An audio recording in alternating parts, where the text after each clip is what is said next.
Bapak, terima kasih buat kesempatan yang indah yang Tuhan kasih buat kami, Tuhan. Karena pagi hari ini kami boleh datang menghadap tahta-Mu yang suci, Tuhan. Kami sadar, Tuhan, bahwa kami nggak layak atas kelayakan daripada Tuhan. Kami nggak layak sebagai manusia berdosa, tapi Tuhan rela nebus dosa kami dengan darah yang tercurah. Layakan kami, Tuhan. Lawat kami, Tuhan.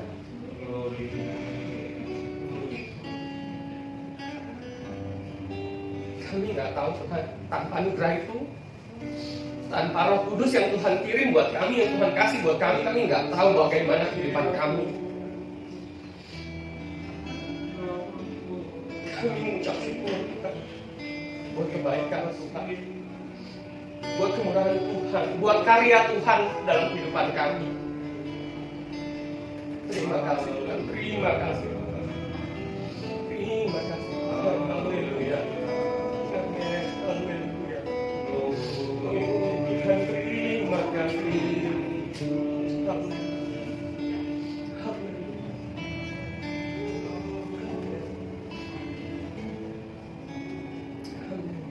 Dan sekarang tiba saatnya Tuhan mau berbicara kepada kami. Sampaikan isi hati-Mu ya Bapa. Tabur benih firman-Mu dalam kehidupan kami, Tuhan. Semai benih tersebut sehingga kami boleh menjaga benih tadi dalam kehidupan kami, dalam hati kami, untuk memperlengkapi kami akan pengetahuan tentang Tuhan, akan penundukan diri tentang Tuhan, untuk kami boleh berjalan bersama Tuhan, disempurnakan serupa gambar Tuhan. Biar benih itu tumbuh, dan kami sebagai umat-Mu, sebagai anak-Mu, bisa menjadi terang dan garam bagi dunia ini. Terima kasih Tuhan. Berbicaralah, layakan hamba-Mu Tuhan. Berkata-katalah, sampaikan isi hati-Mu ya Pak. Terima kasih Tuhan. Amin. Selamat pagi Bapak Ibu Saudara. Bulan ini, bukan bulan ini, tahun ini kita dapat sebuah tema yang luar biasa dari 3 ayat ya Pak ya. Dari 3 ayat yang luar biasa. Dan kita dari Januari sampai sekarang sudah masuk pada fase penguasaan diri. Awal saya masih berpikir tentang penguasaan diri ini lebih kepada ketika kita kontrol ourselves. Kita kontrol. Kita hanya kontrol, mengendalikan. Kayak kalau di kendaraan itu ada stang atau setir. Jadi ada stang, ada setir, itu untuk mengendalikan. Untuk mengendalikan jalannya kendaraan. Di kemudi tadi itu untuk kontrol juga. Tapi apakah kemudi tersebut bisa menguasai kendaraan tersebut? Penguasaan diri ini lebih kepada bukan hanya sekedar kita kontrol, bukan hanya sekedar kita mengendalikan diri kita, tapi kita bisa kuasai.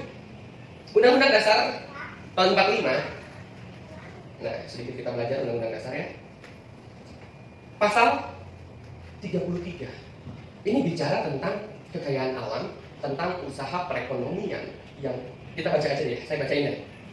Ya, ayat 1, perekonomian disusun sebagai usaha bersama berdasarkan atas asas kekeluargaan. Ayat 2, cabang-cabang produksi yang penting bagi negara dan menguasai hajat hidup orang banyak dikuasai oleh negara. Pasal 3, bumi dan air dan kekayaan alam yang terkandung di dalamnya dikuasai oleh negara dan dipergunakan untuk sebesar-besarnya kemakmuran rakyat. Saya dapat kata kunci menguasai tentang penguasaan diri ini di Undang-Undang Dasar ini. Ketika kita menguasai sesuatu,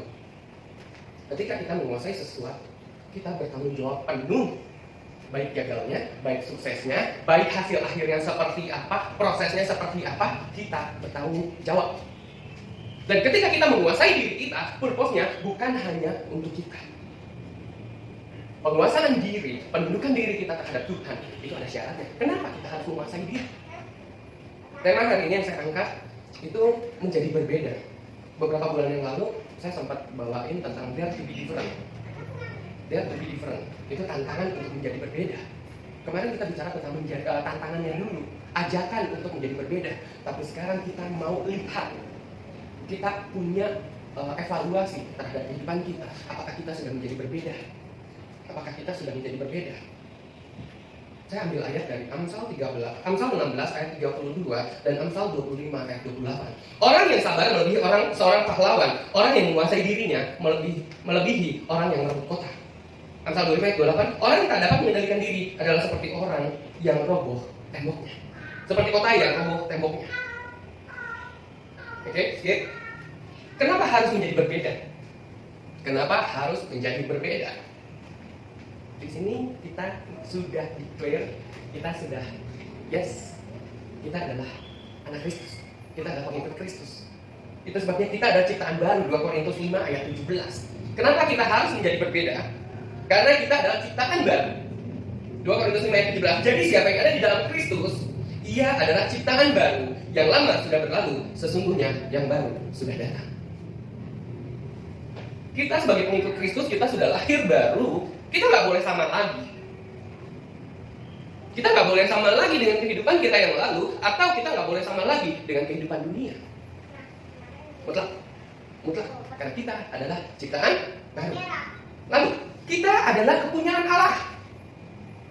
Ingat nggak? Sadar nggak bahwa kita adalah kepunyaan Allah? Atau kita hidup yang memang kehidupan kita? Hidup kita adalah milik kita sepenuhnya. Bisa korek? Ya.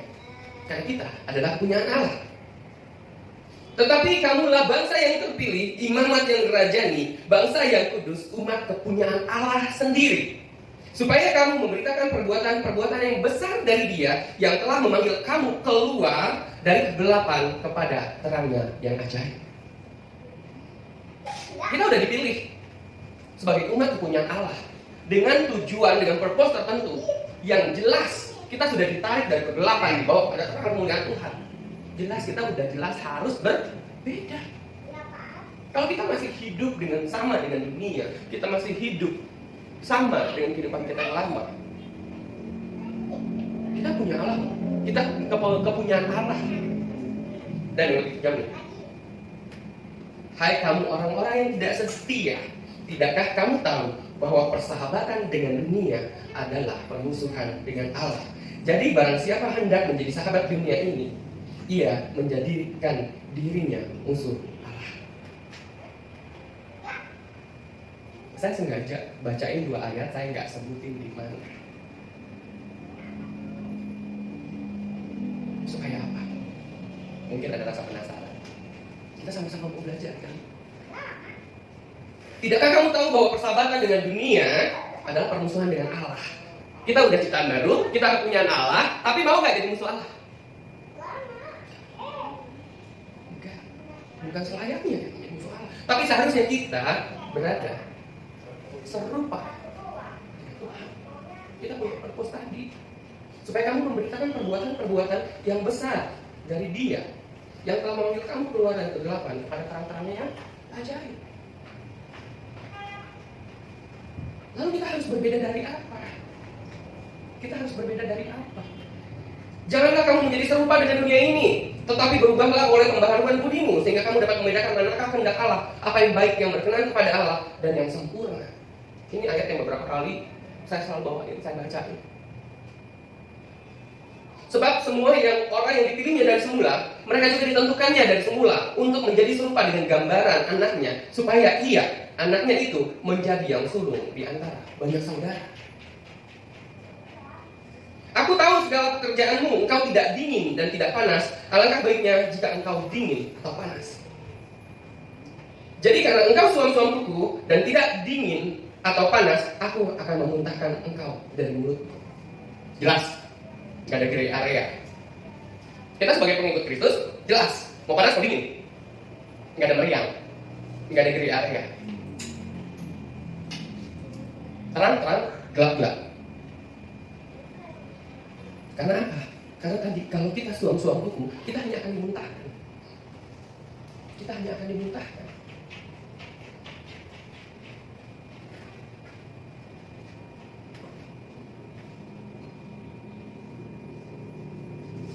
Balik ke ayat tadi awal. Orang yang tidak dapat mengendalikan diri adalah seperti kota yang roboh temboknya. Orang yang sabar melebihi seorang pahlawan. Orang yang menguasai dirinya melebihi orang yang merebut kota. Pengendalian diri atau penguasaan diri, kita bicara tentang penguasaan diri, itu adalah bagian dari EQ kita. Mungkin dia lebih paham tentang EQ. Aspek ini penting banget dalam kehidupan kita sebagai manusia. Sebab musuh terbesar dalam kehidupan kita siapa? Kita sendiri. Iblis bekerja apakah dengan orang lain? Bisa jadi. Iblis pakai orang lain untuk mempengaruhi kita. Tapi semua kuncinya di siapa? Kuncinya di diri kita semua kan? Kalau kita lihat di depan kita flashback pada kehidupan kita. Banyak kesuksesan dan kegagalan, banyak rintangan yang terjadi dalam kehidupan kita. Coba lihat musuh terbesarnya siapa? Kendala terbesarnya itu siapa? Pasti jawabannya diri kita. Pasti jawabannya diri kita sendiri. Dalam bahasa Yunani, penguasaan diri ini katanya enkratos. En itu berarti di dalam, kratos itu kekuatan atau kuasa. Jadi penguasaan diri itu adalah kekuatan dari dalam diri kita mutlak. Kemarin tentang pengetahuan, kebajikan itu bisa kita dapati dari luar. Kita bisa dapati dari luar. Tapi ketika kita bicara tentang penguasaan diri, kita semua tergantung kita. Semua tergantung kita. Tapi Tuhan tuh baik banget. Tuhan tahu bahwa kita nggak akan mampu mengendalikan diri. Tuhan tahu bahwa kita nggak akan mampu menguasai diri kita. Oleh sebab itu Tuhan kasih Roh Kudus sebagai self-alert. Ketika kita mau melakukan sesuatu yang salah atau kita mau melakukan sesuatu dosa, pasti ada pertentangan. Ya nggak? Kalau nggak ada pertentangan, segera bertobat. Artinya Roh Kudusnya di mana? Ketika kita mau melakukan sesuatu yang salah, pasti di sini udah pernah duluan. Self alertnya udah ada. Automatic alertnya sudah ada karena Roh Kudus ada.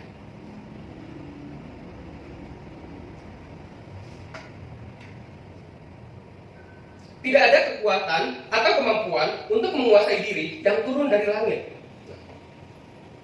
Penguasaan diri diperoleh dari proses yang panjang dalam pengalaman hidup. Selama kita berhubungan dengan orang-orang di sekitar, kita akan berproses.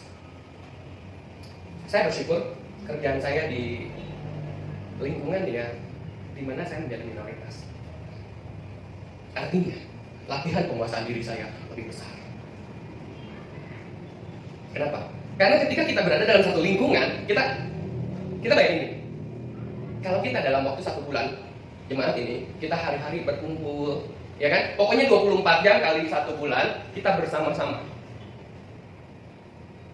Pasti tegang rasanya lebih tinggi, toleransinya lebih tinggi, saling ngalahnya lebih tinggi, ya kan? Saling pedulinya, kasihnya lebih tinggi. Jadi pasti clash-nya nggak akan sebanyak ketika kita berada di luar. Oke? Tapi ketika kita di dunia luar, kita bukan hanya berhadapan, kita bukan hanya bersosialisasi dengan orang seiman kita. Otomatis konfliknya semakin besar, bukan? Ketika konflik semakin besar, tantangan untuk menguasai diri kita semakin besar. Lalu penguasaan diri apa? Penguasaan diri apa yang harus kita lakukan supaya kita jadi berbeda? Dari keinginan hawa nafsu. Kedua, dari karakter atau watak pribadi. Lalu kita harus menguasai diri dalam segala hal. Itu di 2 Timotius 4 ayat 5 dan Titus 2 ayat 5. Lalu menguasai diri dalam diperhatikan ya, kita menguasai diri dalam kehidupan kita sehari-hari yang seolah-olah kita tidak melakukan dosa, tapi kita harus menguasai diri. Kita seolah-olah menjalani kehidupan kita seperti biasa selayaknya time by time. Oke, kita harus menguasai diri dalam makan, tidur, bekerja, berkata, di jalan. Lalu kelimpahan kita, kekurangan kita harus bisa menguasai diri. Para ibu-ibu yang mulai jaga makan, boleh saya tanya kenapa? Padahal doyan banget sama satu makanan, tapi sudah mulai dikontrol, mulai di stop dengan alasan takut tidak, takut beginilah, takut begitulah. Sama, saya juga paling suka tuh soto dan nasi padang. Tapi karena kolesterol saya harus kontrol makanan saya harus stop menguasai diri saya. puas-puasanya. Jojo sering kali komplain, papi tidur mulu. Ya, karena hobi saya salah satunya tidur. Kadang jatuhnya nggak bisa kontrol, over. Sementara mungkin ini beda konsep antara saya dan Jojo. Ketika hari libur, buat Jojo adalah time to play. Oke? Buat saya, ketika istirahat adalah time to sleep. Ini akhirnya nggak ketemu. Kalau nggak ada kekuasaan diri, mungkin saya akan ngamuk. Saya akan marah. Jo, kamu tahu nggak? Apa begini. Tapi hari Kamis kemarin, bukan Kamis, Jumat kemarin saya nggak pulang hari itu. Pulangnya besoknya subuh. Karena jam 3 pagi baru sampai rumah. Itu saya nggak tahu itu lembur berapa jam gitu kan. Karena kalau lihat status saya, out 7 PM, ya kan? In 3 AM the next day. Ya kan, kerja 20 jam. Tapi di situ ketika pulang saya mikir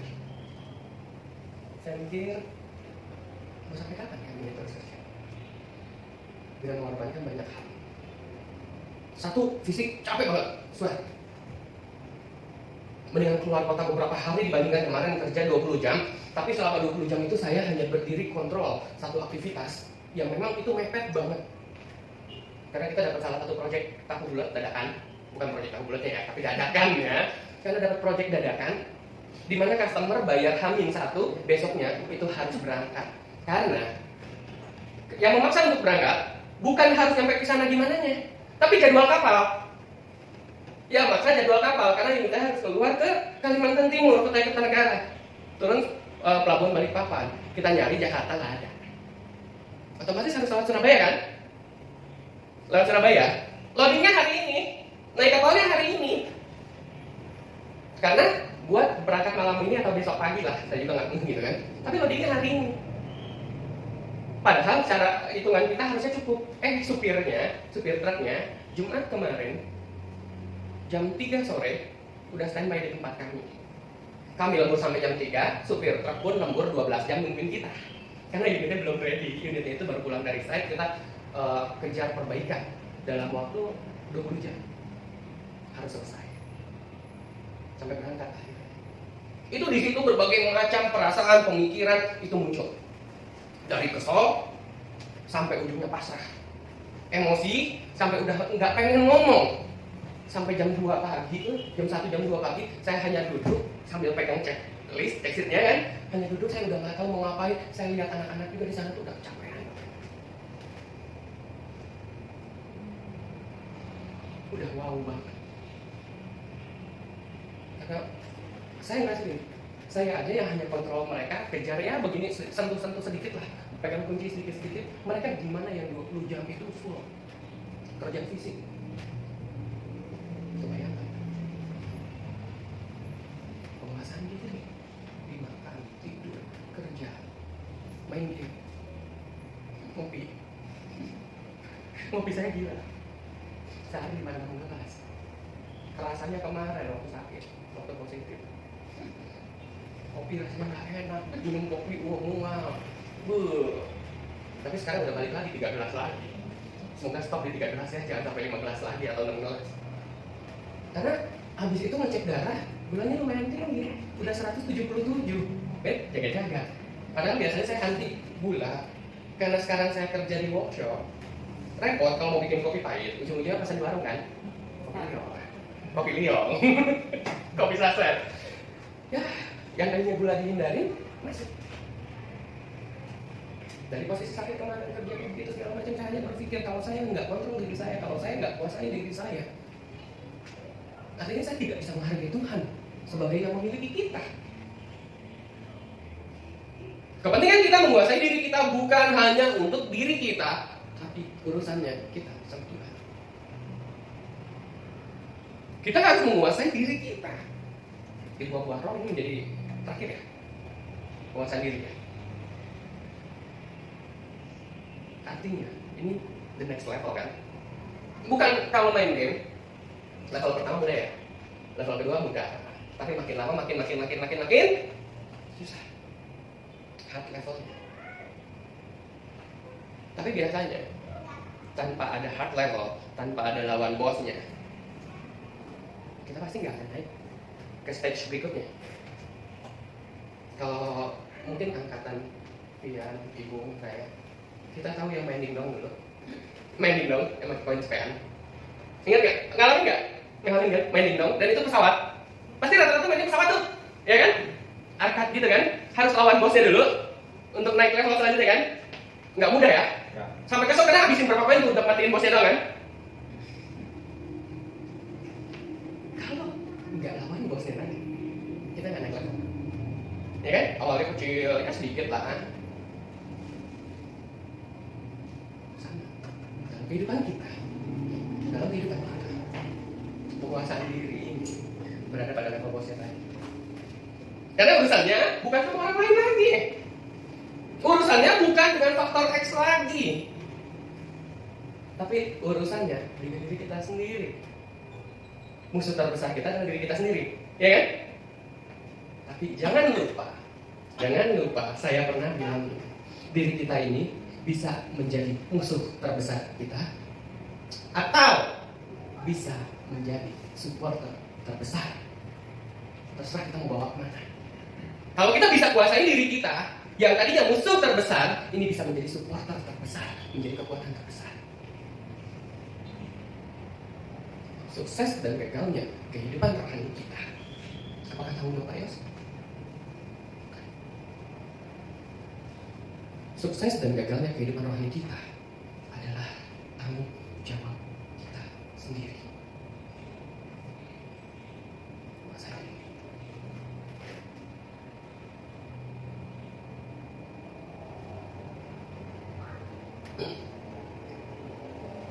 Banyak orang yang gagal menguasai diri, yang kemudian akhirnya salah kaprah.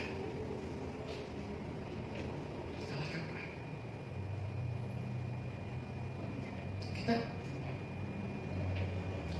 tahu minyak lagi langka. Kita tahu minyak lagi langka.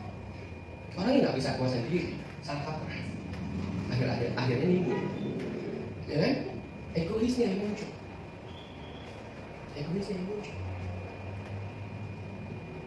Nggak bisa kuasai diri, akhirnya salah kaprah. Siapa yang ngikutin Ukraina versus Rusia? Coba mereka berdua punya penguasaan diri. Terjadi nggak?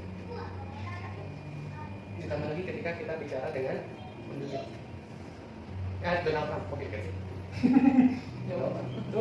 Nggak tahu nih Donald Trump, ya kan? Kalau semua pimpinan tertinggi bisa menguasai diri dan akhirnya tidak salah kaprah dalam pakai powernya, tidak salah kaprah pakai apa yang mereka punya. Jadi mereka saja yang punya penasehat, punya konsultan, punya suara-suara yang ditimbang-timbang dari sana sini aja masih sering salah kaprah karena tidak bisa menguasai dirinya, tidak bisa menguasai keputusannya. Lalu apa kabarnya dari kita? Kalau kita tidak berdoa dari Tuhan, kalau kita tidak punya Roh Kudus dalam kehidupan kita, kalau kita masih menjadi serupa dengan dunia ini, gimana ceritanya kita bisa mengendalikan diri kita? Gimana kita bisa menguasai diri kita kalau kita masih sama dengan kehidupan kita yang lama, masih sama dengan kehidupan dunia?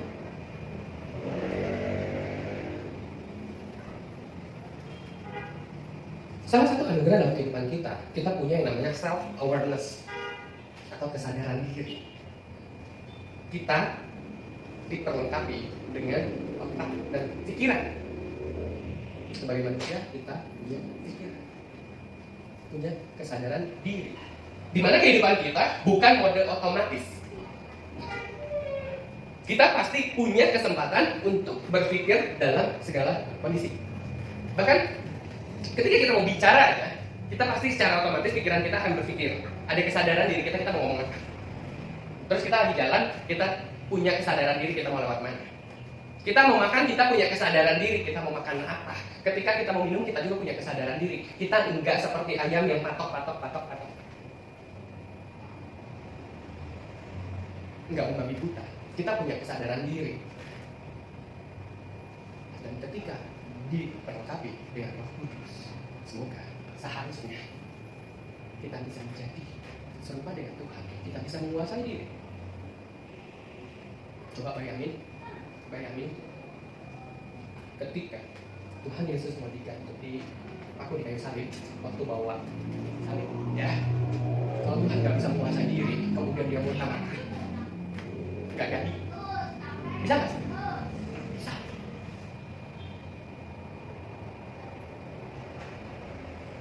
Kalau boleh cawan ini berlalu, kan gitu.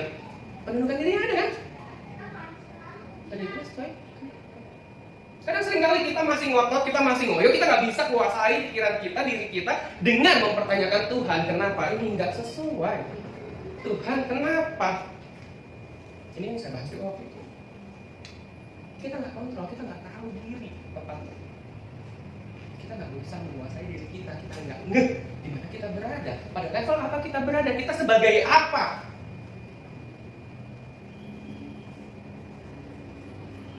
Jangan kebanyakan ngomong. Tahu kita nggak dekat. Waktu itu saya bilang, kalau kita punya orang tua, kita nggak pernah ngobrol, nggak pernah say hi. Komunikasi hanya Pak Mah minta uang, Pak Mah minta ini, Pak Mah minta ini, minta ini, minta ini. Lama-lama dia kan, diketok ya, diketok kan, atau dimarahin lah minimal. Ada perlunya aja baru cari gue.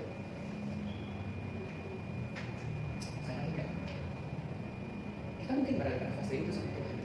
Kita hanya menuntut, kita hanya minta. Tapi komunikasi normalnya, ngobrolnya nggak ada. Ngobrol, satu orang yang bicara atau dua-duanya yang bicara? Dua-duanya kan? Apakah kita ketika sujud berdoa sama Tuhan, kita hanya terus yang ngomong? Ya, tapi coba rasain satu perbedaan. Kita coba dengar suara Tuhan.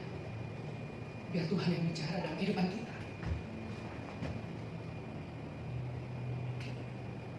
Dengar suara Tuhan, amazing. Saya nggak tahu kalau koreksi saya kalau salah. Ketika saya berdoa kayak gitu, sering entah suka seketika tiba-tiba tuh ada omongan sirpa yang terlintas. Dan itu tuh seperti saling jawab menjawab. Tuhan, saya sih belum pernah ngalamin bahwa Tuhan tiba-tiba bicara langsung gimana gitu kan. Tapi ketika saya minta jawaban dari Tuhan, entah Tuhan ingetin ayat tertentu, entah Tuhan ingetin kasih gambaran dengan kondisi tertentu. Kayak film Bumblebee, yang waktu masih zaman Fire Kodok tuh, yang awalnya kan kalau lihat sequel filmnya gitu kan urutannya kan pita suaranya diambil kan, alat untuk bicaranya diambil kan, kemudian dia pakai tape-nya untuk jawab, dia selalu pakai tape, ya kan, dia cari lagu putar. Nah ini saya ngerasa ketika saya bicara sama Tuhan tuh ada caranya, berbagai macam caranya Tuhan kasih jawabannya. Entah omongan Jojo yang tiba-tiba keinget, entah omongan Mama, entah khotbah siapa, entah apapun, entah gambaran apapun. Tapi ketika kita sibuk dengan kita yang ngomong, Tuhan kapan jawabnya? Kita seolah-olah nuntut, ini daftarnya, daftar requestan, daftar ordernya, jawabannya kita mintanya bentuk makanan. Ya kan?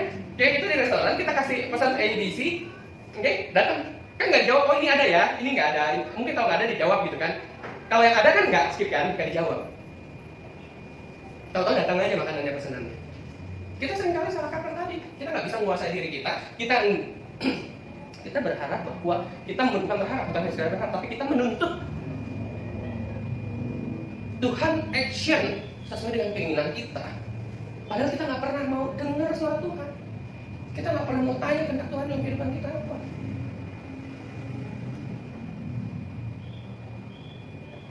Perbaiki kehidupan kita, perbaiki kehidupan Tuhan kita. Bukan hanya sekedar untuk kasih daftar belanjaan, bukan hanya sekedar kasih requestan. Menguasai diri untuk apa? Satu, menguasai diri untuk berdoa, tadi saya sudah bahas. Lalu menguasai diri demi kepentingan bersama, jangan egois. Demi kepentingan bersama. Lalu menguasai diri menurut ukuran iman. Kita kenapa harus menguasai diri? Karena kita punya iman. Iman kita kemana? Tunduk kepada Tuhan. Kita menguasai diri artinya untuk kita menjadi serupa dengan Tuhan, untuk kita semakin disempurnakan.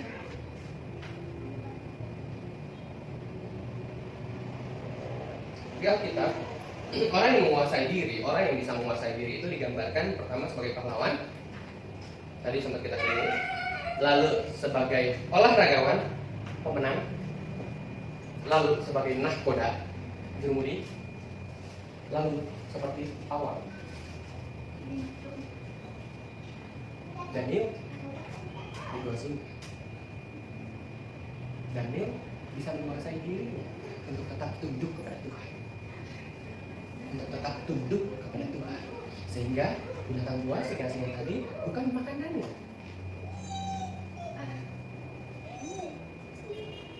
Jadi belajar.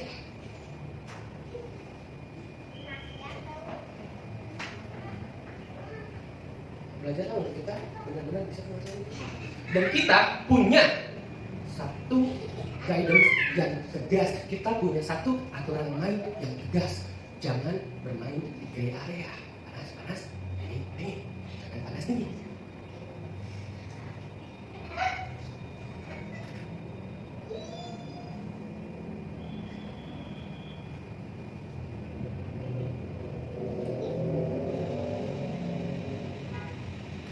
Seorang filsuf dari Cina bilang gini, menundukkan orang lain membutuhkan tenaga, menundukkan diri kita sendiri membutuhkan kekuatan. Menundukkan orang lain membutuhkan tenaga, menundukkan diri sendiri butuh kekuatan. Renungin, cari jawabannya. Apa?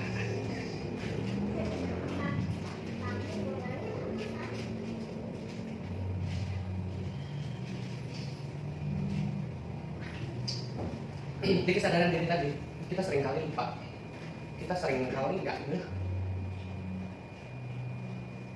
Kita seringkali lupa diri, sehingga kita nggak bisa kontrol emosi kita. Kita nggak punya kendali atas emosi kita, perasaan, keberadaan diri kita, dan kita nggak ngeh status kita di masyarakat kita seperti apa. Dan kita mulai mencoba, mulai masuk, mulai kembali kepada dunia. Kita lupa bahwa kita adalah ciptaan baru. Kita lupa kita adalah punya Allah. Kita lupa bahwa kehidupan kita sudah berproses. Oleh sebab itu, jangan sampai kita lupa diri. Who we are? Siapa kita? Dan kemudian akhirnya kita buang proses kita. Kita buang anugerah yang Tuhan kasih buat kita untuk menjadi serupa dengan dunia, untuk menjadi sama dengan dunia, untuk kembali kepada kehidupan kita yang dulu yang hancur. Dia gak mengenal Tuhan untuk kemudian binasa. Tolong. Hari ini kita yakinkan kehidupan kita nilai, mapping kita di mana? Kita udah menjadi berbeda belum dengan orang lain? Indikator berbedanya tadi jelas. Kenapa berbedanya jelas? Karena setiap detik kita, setiap menit kita, setiap waktu kita, setiap kata yang terucap dari diri kita, setiap perilaku yang kita lakukan, kita harus menjadi serupa dengan Tuhan. Kita harus mempertanggungjawabkan itu semua di masa nanti. Jadi kontrol diri kita, kuasai diri kita, bukan hanya sekedar saya udah punya schedule kehidupan saya punya tahapan-tahapan kehidupan saya, kita biarkan mengalir begitu saja. Oh, saya udah kontrol diri kok. Ya, tapi hanya dari sisi flow-nya. Tapi kita nggak berpikir tujuan akhirnya kita kemana. Kita nggak punya mimpi untuk finalnya seperti apa.